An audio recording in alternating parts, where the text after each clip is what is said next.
Ha comenzado una nueva edición de la Copa del Rey y quiero aprovechar esta ocasión para recordar equipos de categorías inferiores que sorprendieron a todo el mundo eliminando a grandes favoritos.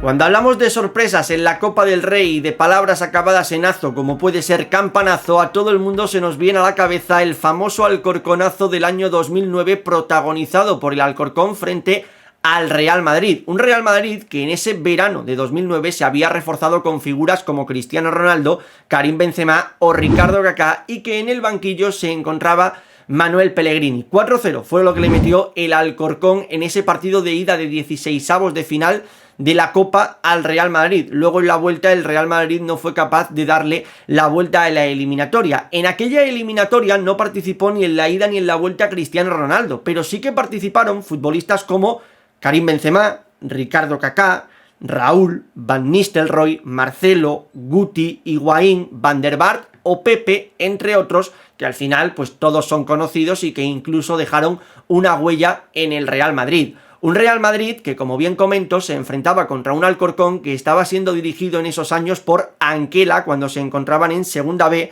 y la manera que tuvo de motivar a sus jugadores antes de salir al campo pues fue un tanto peculiar, porque les hizo un símil con la Cenicienta y les dijo: ellos, el Real Madrid, son los mejores, los altos, los guapos, los conocidos, mientras que nosotros, el Alcorcón, somos pobres, trabajadores, desconocidos, pero igual a las 12 de la noche nos ocurre como a la Cenicienta y nos ligamos al príncipe. ¿Resultado de todo esto? Pues en el minuto 40 de partido, el Alcorcón en casa, en el estadio de Santo Domingo, estaba ganando por 3-0 en un partido que finalmente, como ya he comentado,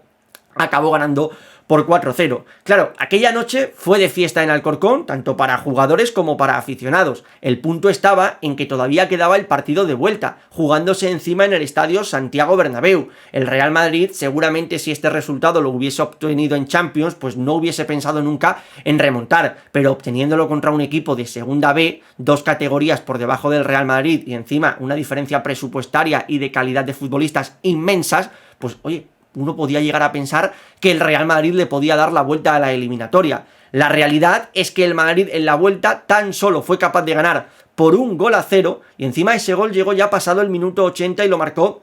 Van der Vaart, consumándose de esta manera la gesta histórica del Alcorcón y dando lugar al Alcorconazo. Pero es que hay 2 puntos que son bastante curiosos cuando hablamos de este Alcorconazo, porque el año previo, en 2008, el Real Madrid ya había caído en 16avos de final de la Copa del Rey contra un equipo de Segunda B, el Real Unión de Irún, eliminatoria que acabó con un global de 6-6 y que clasificaron los vascos debido a que por aquel entonces todavía estaba establecido el valor doble de los goles fuera de casa. Pero es que en esa misma edición del año 2008, Manuel Pellegrini, siendo entrenador del Villarreal, cayó también contra un equipo de Segunda B en 16avos de final, encima siendo goleado en la ida por 5-0 por el Poliegido de Almería. Claro, ya desde un primer momento la fusión Manuel Pellegrini, Real Madrid, Copa del Rey, chirriaba un poco y el Alcorcón pues fue el punto de unión para dar lugar a ese batacazo. Pero del Alcorconazo también podemos pasar al Alcoyonazo, que este es mucho más reciente, es año 2021, Zinedine Zidane estaba sentado en el banquillo del conjunto merengue y en aquel 11 el Real Madrid pues sacó futbolistas como Vinicius, Valverde, Casemiro, Isco, Marcelo. Desde el banquillo entraron Eden Hazard, Benzema, Toni Kroos y aún así el Real Madrid quedó eliminado. Es cierto que a diferencia de la eliminatoria que hemos comentado del Alcorcón, esta del Alcoyano era solo a partido de ida, es decir, era a partido único, no había ida y vuelta y pues ocurrió un 2-1 que le dio el pase a la siguiente ronda, a la de octavos de final, al Alcoyano. El tema está en que el Real Madrid ese día empezó ganando con un gol de Eder Militao en el minuto 45. En el 80 empataron al Real Madrid, forzó la prórroga el Alcoyano y en esta prórroga el Alcoyano se quedó con un futbolista menos y esto no evitó que en el minuto 115 el Alcoyano consumase el Alcoyonazo y le ganó por 2-1 al Real Madrid. Un Real Madrid que ese día realizó un total de 11 remates a puerta y el que acabó como héroe del Alcoyano, tanto dentro del campo como también en redes sociales, fue José Juan, hasta el punto de que pasó de tener unos 1000 seguidores o incluso menos a tener más de 20.000 seguidores tanto en Twitter como en Instagram. Portero que, por cierto, se hizo muy popular por un vídeo muy simple.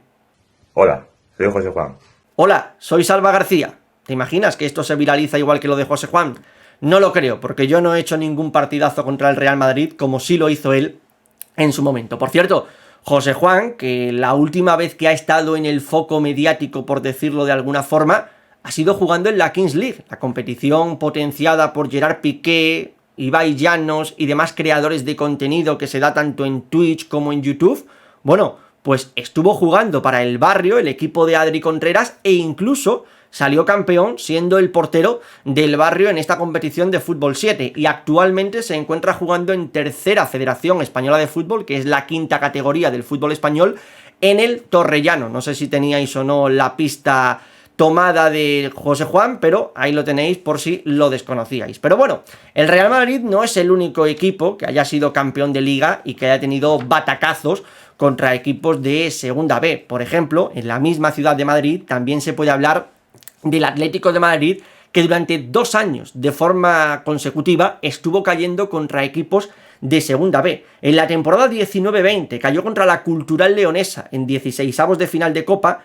pero es que en la temporada 20-21, que por cierto ese año el Atlético de Madrid acabó siendo campeón de Liga, cayó en la segunda ronda de la Copa del Rey, que son los 32avos, contra la Unión Esportiva Cornellá. Aquellas 2 eliminaciones tuvieron un punto común, y fueron 3 jugadores que repitieron titularidad tanto en el partido contra la Cultural Leonesa como en el partido contra la Unión Esportiva Cornellá. Uno era Joao Félix, el otro Ángel Correa y el otro Saúl Ñíguez. Estos 3 futbolistas, que 2 de ellos siguen estando en el Atlético de Madrid y el tercero pertenece al Atlético de Madrid, Joao Félix, pero no está ahora mismo en la plantilla del Atlético de Madrid porque está cedido en el Fútbol Club Barcelona. Veremos, por cierto, cómo se resuelve todo el tema de la cesión de Joao Félix y dónde juega la próxima temporada. Pero fueron protagonistas, o más que protagonistas, fueron testigos, ¿no?, de esa derrota del Atlético de Madrid, siendo ellos titulares. Contra la Cultural Leonesa, el Atlético de Madrid empezó ganando aquel día, le empataron en el minuto 83, se marchó a la prórroga y Sergio Benito los dejó fuera con un gol en la prórroga. Un guión similar, por cierto, al que hemos comentado antes del Real Madrid y el Alcoyano. Empieza ganando el Atlético de Madrid, empezó ganando el Real Madrid, les empató el equipo de Segunda B y finalmente pues acabó ganando el equipo de Segunda B. Pero sin duda alguna, la más dramática de todas estas eliminaciones que ha tenido el Atlético de Madrid en Copa del Rey, o de estas 2 que en este caso estamos mencionando, la más dramática es contra el Cornellá. El Atlético de Madrid, que como bien comento, ese año salió campeón de Liga en la temporada 20-21, llegaba como líder a jugar contra la Unión Esportiva Cornellá de la Liga Española. Bueno, pues llegando como líder, no solo es que perdió el partido por 1-0 en 90 minutos, sino es que encima no realizó ni un solo remate a portería. Así que esto obviamente es algo que en su momento impactó muchísimo, no solo a aficionados del Atlético de Madrid, sino a cualquiera que se sentó a ver este partido. Por cierto, en 2011 también hubo una eliminación copera al Atlético de Madrid en 16avos de final por un equipo de Segunda B, que en la actualidad se encuentra en Segunda, que es el Albacete, pero es una eliminación que en el momento yo entiendo que al aficionado del Atlético de Madrid le dolería, pero mirándola con perspectiva incluso le tendría que dar gracias el Atlético de Madrid al Albacete, porque gracias a esa eliminación, Gregorio Manzano, en el año 2011, que era entrenador del Atlético de Madrid, fue destituido. ¿Y sabéis quién llegó después de ser destituido Gregorio Manzano? Efectivamente, Diego Pablo Simeone, que en la actualidad es el entrenador más laureado y longevo del Atlético de Madrid. Así que lo que en su momento pues seguramente fue algo dramático, hoy se ve como algo anecdótico porque dio paso a la mayor figura que ha tenido en estos últimos años el Atlético de Madrid. Hemos hablado de batacazos del Real Madrid, del Atlético de Madrid, pero cuidado, porque el Fútbol Club Barcelona no se va a ir de rositas, aunque sí que es cierto que el Fútbol Club Barcelona, a diferencia del Real Madrid o Atlético de Madrid en Copa del Rey, no ha tenido batacazos recientes, porque por ejemplo en el Atlético de Madrid hemos hablado de un batacazo en la 2021 y del Real Madrid el último también está en la 2021, que es precisamente cuando cayó contra el Alcoyano. Para hablar de batacazos del Fútbol Club Barcelona nos tenemos que ir a principios de los años 2000, cuando por ejemplo en el año 2001 cayó por 1-0 contra un equipo de Segunda B, el Figueres, en 32avos de final. Al año siguiente, en 2002, otra vez en 32avos de final y contra un equipo de Segunda B, el Novelda, cayó por 3-2. Y en el año 2004, es decir, un año más tarde, no, 2 años más tarde, del 2002, estamos hablando de que el Fútbol Club Barcelona cayó contra la Gramenet en 32avos de final en prórroga, Pero es que ese año la Grama fue semifinalista de la Copa del Rey y cayó contra el Deportivo de La Coruña en esa semifinal. Un Deportivo de La Coruña que acabó siendo campeón de la Copa del Rey en el año 2004 frente al Real Madrid. Por cierto, en aquella plantilla del Deportivo de La Coruña se encontraba Lionel Scaloni como jugador, que actualmente es el entrenador de la selección de Argentina, con quien ha sido campeón del mundo. Y hablando de campeones del mundo, aquí lo voy a hilar con el último gran batacazo que se podría decir que tuvo el Fútbol Club Barcelona en la Copa del Rey, no tanto por la ronda en la que se da o por el equipo contra el que se da, pero sí por el contexto tan favorable que tenía. Antes que nada, seguramente todos hayáis visto el gol de Leo Messi que le marca al Getafe, en el que, bueno, se convierte directamente, replica a Diego Armando Maradona, emula la jugada de Diego Armando Maradona contra los ingleses, regateando a un montón de jugadores del Getafe. ¿Cómo os quedáis si os digo que ese gol deportivamente no sirvió para nada? Es cierto que hoy pues lo tenemos como un gran gol que marcó Leo Messi, pero esto no sirvió para nada en el Fútbol Club Barcelona, porque esto se dio en un partido de ida de Copa del Rey de semifinal contra el Getafe, como bien estoy comentando, donde el Barça ganó por 5-2. Pero es que en la vuelta el Getafe ganó por 4-0 al Fútbol Club Barcelona y el Barça de esta manera quedó eliminado de la Copa del Rey. En aquella eliminatoria, por cierto, en el partido de vuelta, Dani Huiza hizo un auténtico partidazo, fue el gran héroe, fue el gran ídolo del Getafe, marcó un doblete y permitió que el Getafe dejase fuera al Fútbol Club Barcelona. Así que el gran gol de Leo Messi regateando a un montón de futbolistas desde el centro del campo, no sé si lo sabíais o no lo sabíais, pero deportivamente no sirvió para nada. Y para finalizar este vídeo quiero hablar de un equipo que nunca ha estado en primera división, pero que tiene un idilio con la Copa del Rey en estos últimos años. Estaba en segunda B cuando llegó en el año 2012 a la semifinal de la Copa del Rey y estaba en segunda división cuando en el año 2020 volvió a llegar a una semifinal de Copa del Rey. Creo que ya sabréis a quién me estoy refiriendo, pero si no lo sabéis, es el Club Deportivo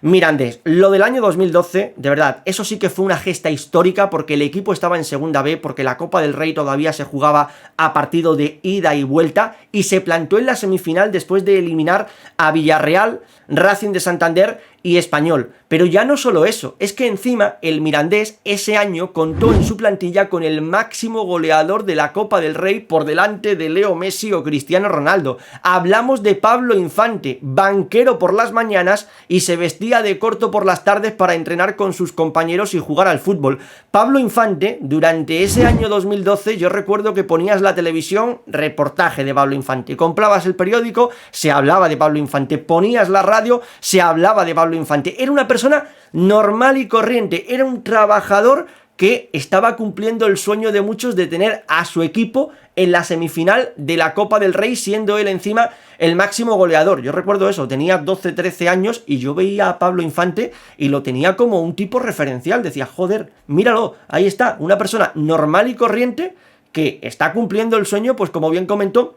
de muchas personas. Creo que era algo realmente de película. Y ya luego en el año 2020, estando en segunda división, el Mirandés volvió a plantarse en semifinales, cargándose al Celta, al Sevilla, y al igual que hizo en el año 2012, se cargó al Villarreal. El Villarreal, por cierto, muy protagonista de este vídeo. Si os dais cuenta, lo eliminó el Poli Ejido cascándole una manita con Manuel Pellegrini. Hemos hablado de que lo eliminó el Mirandés en el año 2012. En el año 2020 también lo eliminó el Mirandés. Bueno, pues ahí están, curiosidades que el Villarreal, pues en Copa del Rey también ha ido cayendo en estos últimos años. Por cierto, el Mirandés en el año 2012 cayó en semifinal frente al Athletic Club de Bilbao y en el año 2020 lo hizo contra la Real Sociedad. Frente al Athletic Club de Bilbao es cierto que, bueno, sobre todo en uno de los partidos que le marcaron 6 goles, no llegó a competir, pero contra la Real Sociedad le plantó cara siendo un equipo, como bien digo, de segunda división, y la Real que ese año acabó siendo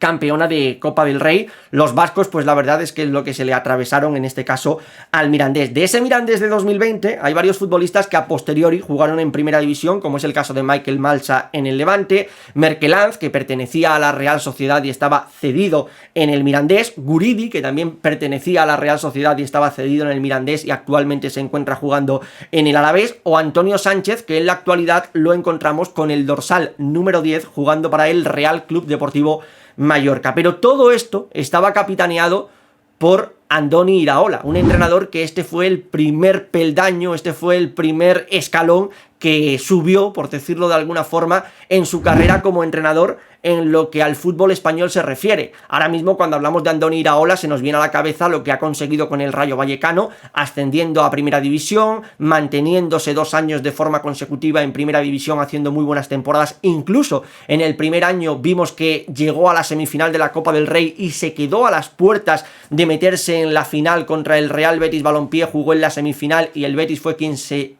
metió finalmente en esa final y se acabó llevando la copa. Pero vaya, Andoni Iraola, que su primera gran hazaña la consiguió en el Mirandés, y aquí fue cuando ya la gente empezó a hablar de Andoni Iraola como entrenador, y luego le fueron llegando oportunidades hasta el punto de que en la actualidad se encuentra en la Premier League, y ojalá volvamos a ver pronto a Andoni Iraola entrenando en el fútbol español, porque creo que es un técnico con potencial para entrenar a un equipo que tenga la aspiración de jugar en competición europea. Estos son algunos momentos históricos de los que hemos hablado de la Copa del Rey, de los que yo quería tratar con ustedes sobre la Copa del Rey. Obviamente hay muchos más, pero aquí es cuando ustedes entráis en acción. ¿Qué momento histórico que yo no haya mencionado recordáis ustedes que se haya dado en la Copa del Rey? Es momento de que bajéis a los comentarios, y ya que bajáis, pues le podéis dar al botón de me gusta, os podéis suscribir, y yo estaré encantado de leeros por los comentarios. Así que nada, nosotros nos seguimos viendo en el próximo vídeo.